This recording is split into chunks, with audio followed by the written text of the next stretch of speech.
Fix one thing, what would it be right now? I would go back in time and become a musician, rockstar. Great, Chris. You need to learn how to say stop and move forward with one product. And I would send this message out to anyone out there listening that they should take courses on AI to learn the right commands in order to get the information that you want the way you want it.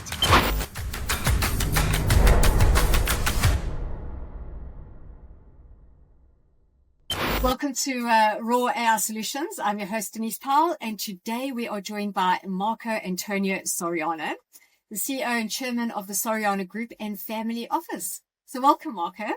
Thank you. Thank you for having me, finally.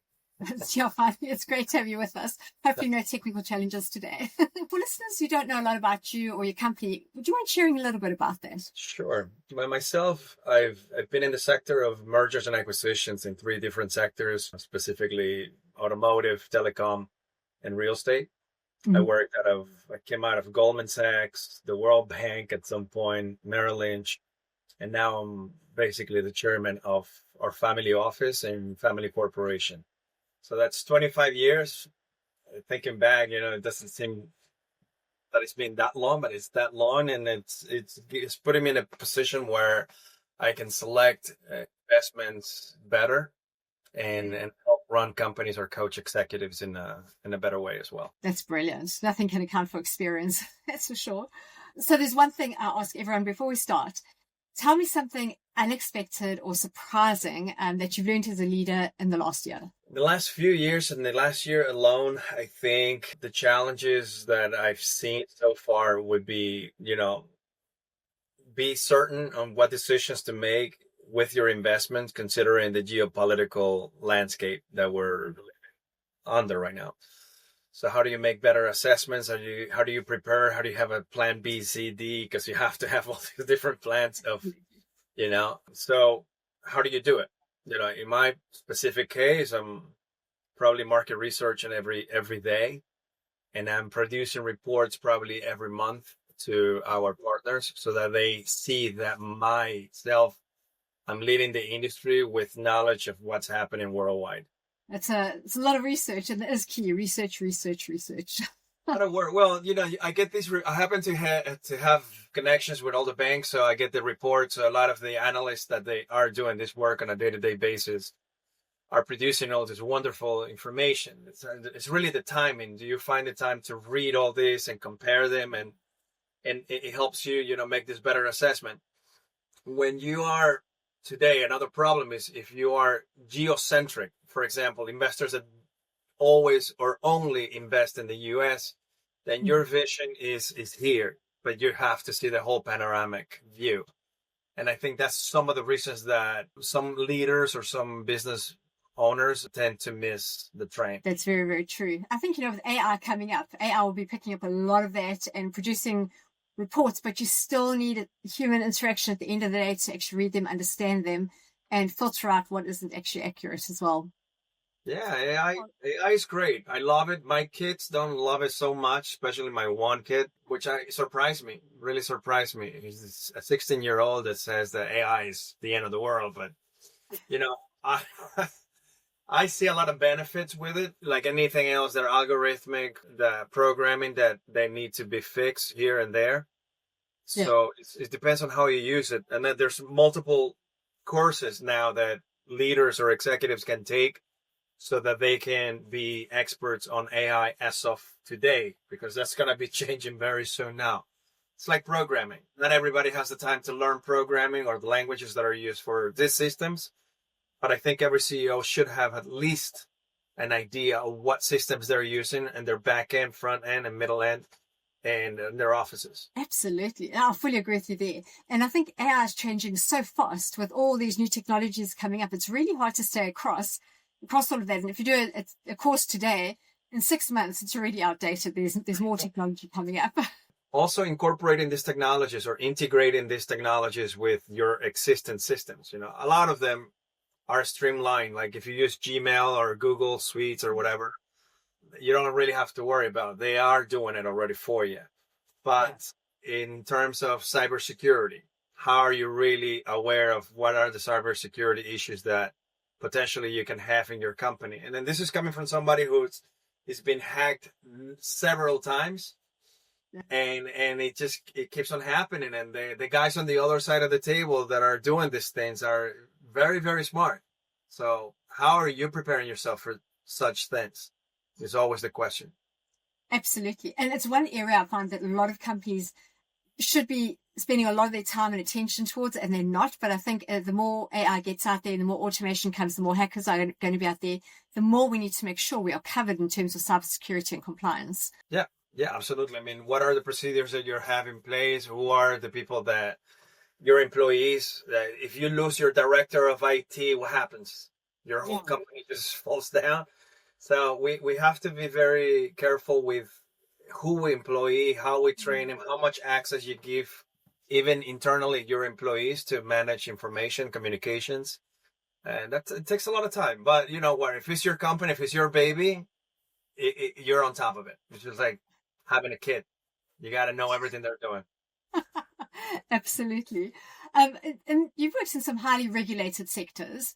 So how would you recommend that you push innovation without compromising on, as you said, security and compliance, or even introducing further risk?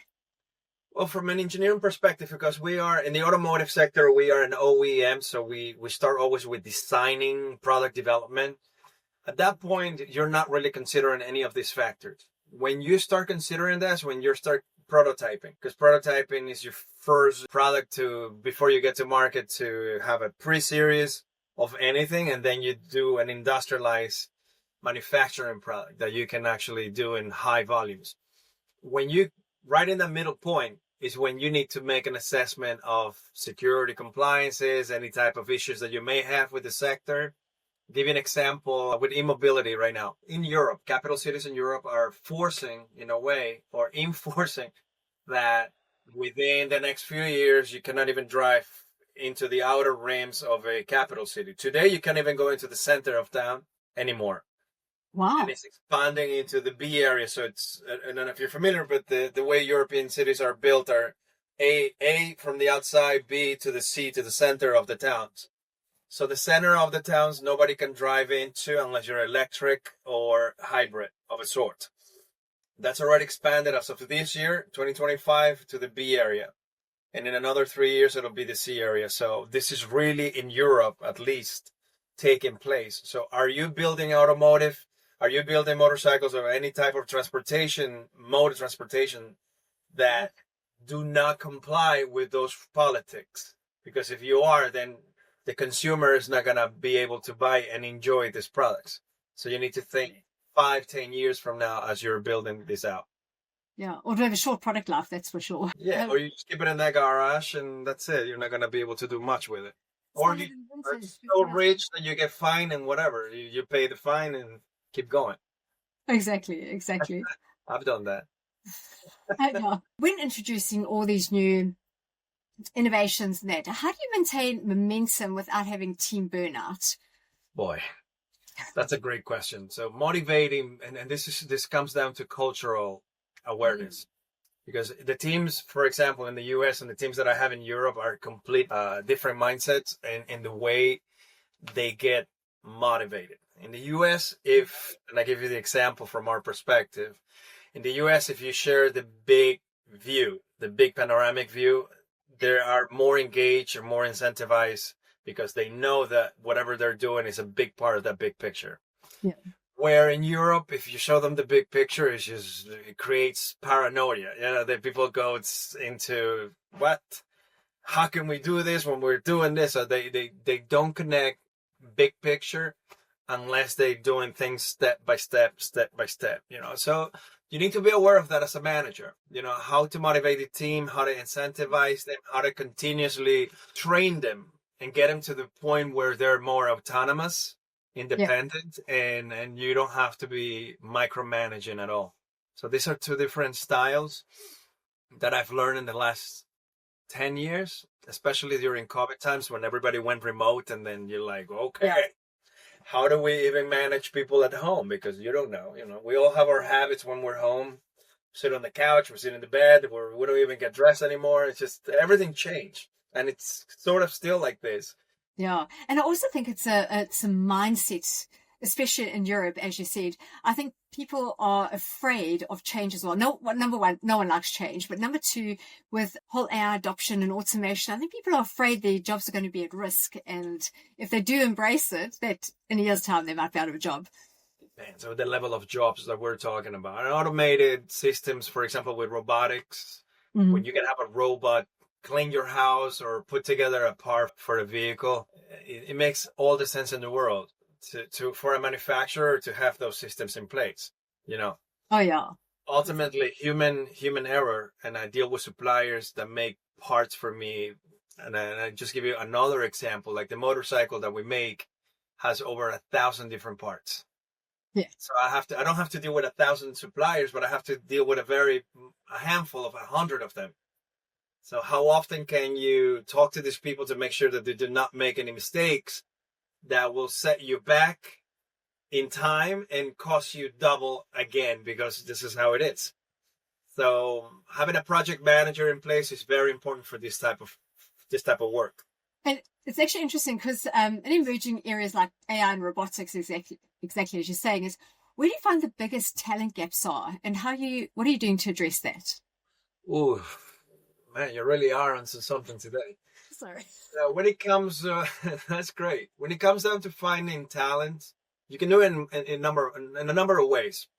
You can create conventions with the polytechs, which are the institutions creating these people or forming them. And then out of that, hopefully you get the top of the crop. But that top of the crop tends to go to big companies where they can be afforded, So you have to also understand that budget within your company. What can I afford at what point and with whom? So the convention is one way. The other way is you can use headhunters, and you set up announcements like you would normally and interview as many people as you can, and just hope that when the right time comes, they are available and you can offer them what they need, they want, and you keep them for a long time.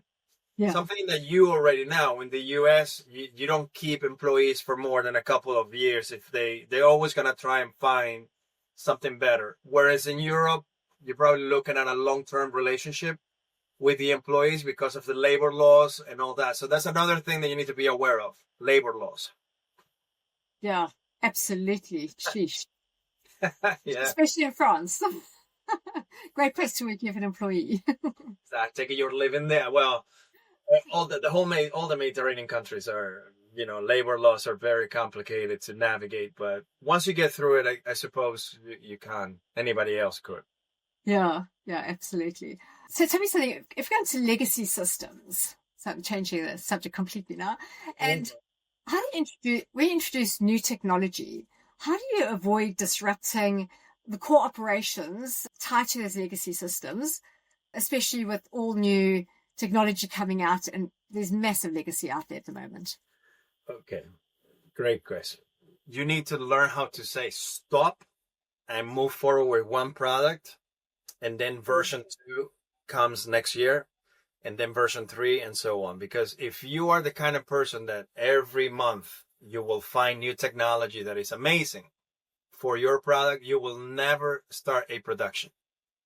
Yeah. Which means you will never get to market, and your get to market strategy will completely change. And then you'll see yourselves years after years after years always just perfecting a product that never gets to market. So you're just wasting time and money. So you need to learn how to say stop. Let's get to this, whatever it is. If it's, we went from rolling windows up in our cars to power windows all of a sudden. That was a period of, almost 20 years when cars started transitioning. You still find those cars that manually you would have to if you want the power windows in your car, depending on how much you want to spend. Technology has to be carefully assessed and interface at the right time before a production and a get-to-market strategy. Yeah. I was actually going to say it's all about that and about adoption. So you can implement as much as you want, but you need the organization to adopt those changes post go live. Absolutely. And this is where the project managers play a big role in those settings. Yeah, yeah, and it's about bringing the whole team on board so they can understand what's coming to market, why, and so to really adopt the new systems and technology that sit behind all of those products. Well, Um, imagine technicians that you have, or mechanic technicians, operators that don't even know how to operate yet a computer, let alone turn it on, turn it off. If they get a cyber attack, they have no idea. So contingency plans always in place. Absolutely, absolutely. How do you keep your board, the leadership teams, the tech teams, and key business stakeholders? How do you keep them all aligned during this change period? I kind of mentioned that I create reports, I provide reports, monthly, quarterly, and that's a way of you showing them that you're ahead of whatever is happening worldwide. One aspect of it is to show what you're doing based on your beliefs of what you're assessing in the market. Mm-hmm. And the second part is what we could be doing if we had more money in the bank, because that always makes a huge difference. So your board that you have typically is there to support your ideas or to criticize them. And if it's criticism that they're giving you, there must be a better reason for that, right? There must be a better option, whether it's finances or better technology, better access to different teams or different companies that are out there where you can do third-party agreements and so forth. So you have to listen to that board. And that board typically, in my case, are people that are older than I am. So even though I have 25 years of experience, before I have 30, 40, even 50 years of experience that I would listen to. But it doesn't apply too much to technology today, because those times when those guys were using technology are completely different to the technology that we're using ourselves. So you got to be the chairman. You got to be still the boss. 100%. We were actually saying it's good to have a balance between that experience sitting there, but also the new guys coming up straight out of university who are embracing AI. But you have to have the balance of both. You can't go either way. You need the balance to be successful. True. I mean, we try to be, then you have to learn. It's like a little bit of human resources, a little bit of, being an executive coach, and a little bit of being the leader of the company so that people can really follow that leadership and feel that they're compensated not only by money, but intellectually. And I think that's really important. And that's the feedback that you want to get from your employees, your partners at any time, and it's rewarding. That's a rewarding part of being the boss. I always put this in comments because I don't necessarily act like that. I'm pretty, I have a policy. Instead of saying do not disrupt, it says in big letters, do disrupt. That's brilliant. That's really good. I see you've been in early in backing AI and robotics. Very interesting. Do you want to tell us a little bit about the robotics that you have invested in? That was a long time ago. So this is when computing learning was the word, computing learning, and then we had involved ourselves with robotics through the Sophia the robot, which was Hanson Robotics. I worked with a guy who was one of the co-founders. Apart from Dr. Hanson, was Bill Chen, and we were a part of the very first to market, where they wanted to take this robot and commercialize it so that every child in the world has a robot that they can learn from.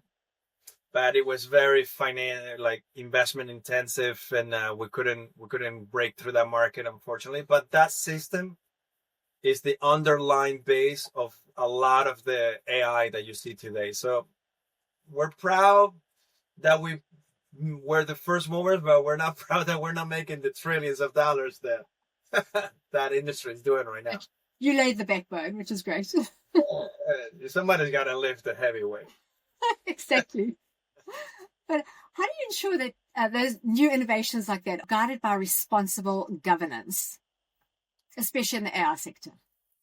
Oh boy, responsible governance. Well, that's an interesting question, because even right now in the U.S., as you know, the Trump administration canceled the governance directives that they had in place. I personally think that was a mistake, because AI does have access to so much already in our personal, professional lives, that I think an entity is necessary to control that. But right now we're going through something that I've called in a book that I wrote. I don't know if I had mentioned that to you before. Entrepreneur Madness. I wrote a book and I talk about this. It's called the tech acceleration. Tech acceleration is basically the acceleration to who is going to lead the world with technology, which is really, between China and the US.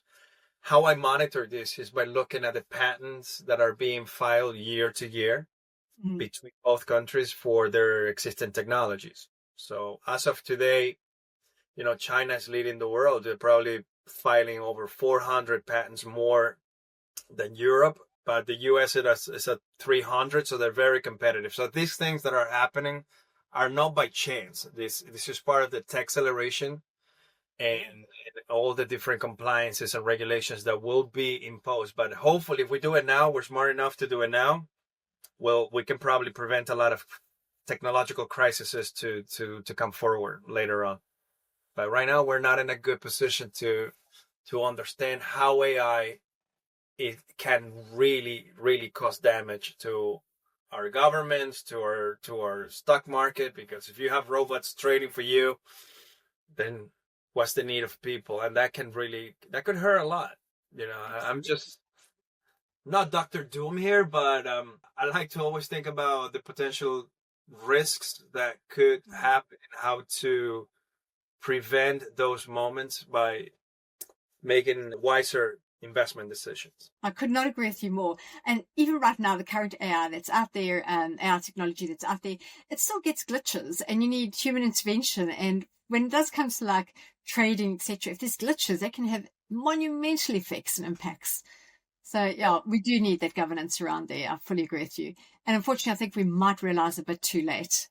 So I hope not. I hope we're smarting up. Like I said, and I would send this message out to anyone out there listening that they should take courses on AI to learn the right commands to understand how the computer, how you speak to it in order to get the information that you want the way you want it. Absolutely. Those prompts are absolutely key. In fact, that was going to be my next question. It's like, if you had one action and recommendation a leader should take when launching into IT technology net, what would that be today? Well, you mentioned the word prompt, and that's definitely big. Image diffusion or stable diffusion is another one.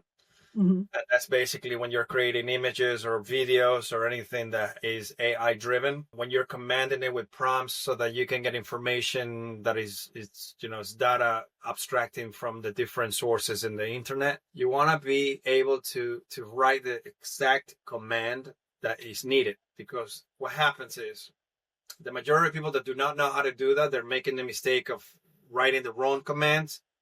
And then the algorithms that are being created are created over that mistake. Yeah. So they just repeat itself. So that's something that should have been lectured or presented as AI was introduced to the capital markets to our society now, because everything is AI based. The other thing is, I think there also needs to be some kind of education out there about be careful when you use AI, because sometimes you can put prompts into AI and it actually goes onto the public domain where anyone can actually access the information that you put out there, versus having a private AI domain where no one can really access it outside of your own organization. Well, that's the thing. This thing is public, right? So you put your name out there. All you got to do is tag along something else after and create a different name of you, an alias. And all of a sudden, everybody will see that you are that person plus that alias, down the line. Another key advice would be, if you're doing press releases and you're using any type of news wire, which is typically the way most companies do it, is that you use these keywords, the KPIs that people talk about, but at the same time, you do a good research before you write something. Because if something out there goes wrong, it'll be out there for good. Yeah, that's very, very true. You're accountable for that. So I tend to have eyes on all these different things. To be the one-man army is never good, because the stress level, and this is why all this gray hair you see now, it's all over my head. But you want to have a full panoramic view again of your company or your companies and the way your employees are functioning within the company. That's a matter of time and consistency with the communication that you have internally. Oh, absolutely. That consistency and communication. I could not agree more with that. Yeah, yeah, yeah. Um, I send a lot of emails to the whole team all the time, and they're probably tired of reading my emails by now. But yeah, that's the other thing, is to get them to actually read them. well, no, I print them out. What I do, because my companies aren't like huge, like thousands of people, they're smaller, is I make them sign what I send.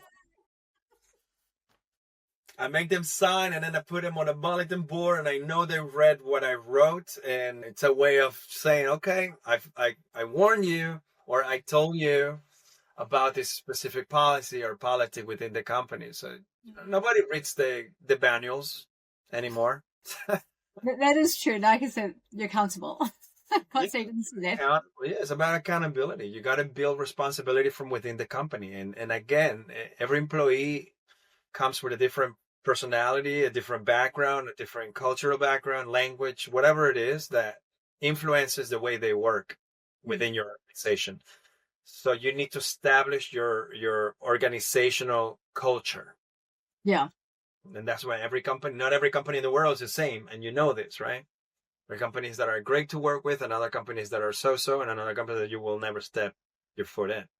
And it all comes from leadership down. Absolutely. Yeah, It's the leadership. Yeah. It goes through the leadership. So I guess this answers a lot of the questions that you're talking about. What are the challenges that managers or executives are today facing? And these are a lot of them, actually. Yeah. And unfortunately, a lot of them is like, oh, you actually are the challenge yourself.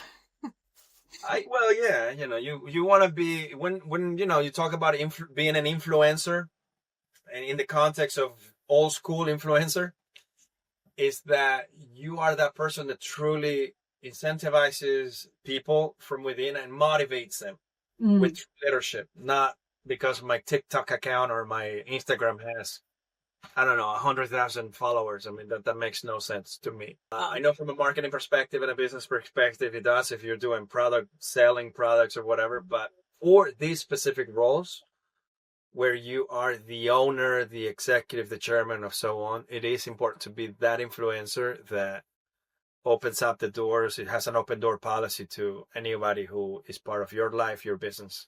So tell me, where do you want to take the Soriano Group in the next 6 to 12 months?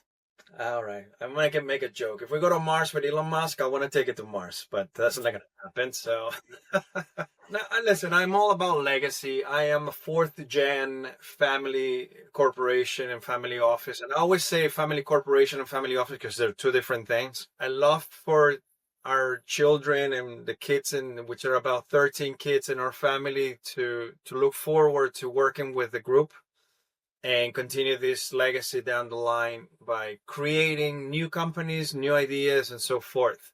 So I think that's part of my dream today. And hopefully when I'm much older in another few years, to see that the children now that are teenagers and younger would be taking on that leap of faith and running the company going forward. Oh, that's wonderful. That's a great ambition to have. Yeah, hopefully it's theirs too. Yeah. I've been groomed to take over the family corporation. So what is your biggest challenge at this moment? So listen, when you have a company that is at that inflection point of, and a lot of people call it the live or die moment, it's always a challenge. So I have a lot of companies that we have seeded, and taken them to the point where they're at that inflection point where finances is important. So you need to talk to institutional banks, private equity funds, venture funds, and telling these guys a good story, motivate those guys so that they say, okay, this is a great investment for us. And they can take it to the next stage. That's the challenge point that I'm going through right now. We're hosting different events worldwide where we are showcasing our products, showcasing our story, obviously positioning myself as the lead on these ventures. But sometimes, convincing those guys is not that easy because they're number driven and not so much human capital driven, which I think is a mistake, because that's the most important thing, is to know who's behind the wheel and know the car itself, right? Is who's the driver. Completely. And I think that gets so overlooked, exactly as you just said. Yeah. So those are challenges that I'm dealing with. And, communication. You communicate, you build a relationship. Mm-hmm. They trust you, they like you, they bet on you. And as you bet on them, and you just keep moving forward. So just don't ever give up. Just keep going. That's my advice. Excellent. And if you could instantly fix one thing at a click of a finger, what would it be right now? I would go back in time and become a musician, rockstar. And that's it. Do music. I love music. So, but, I do it as a hobby. But if I could go back in time and do it, I probably would have done music again. And then what would your kids have done? In a bigger time. And then my children can do whatever they want. Well, listen, Marco, it's been wonderful having you on here. If our audience would like to connect with you, where's the best place that they could do that? Well, SorianoGroup.com. So my surname, SORIANO group.com. And my email is corporate@SorianoGroup.com. And we always get back to you. And I got a lot of people checking these emails all the time. So that's brilliant. And if they want to find your book, where would they find that? I think these days it's called Jeff Bezos. It's on Amazon, it's on eBay, it's everywhere. It's really everywhere. It's also on our website on Soriano Group and any company of ours. So they can buy it in any of these links. Fantastic. Well, thank you so much. Really and truly have enjoyed this. Thanks for your time. It was great seeing you again. Take care. Take care.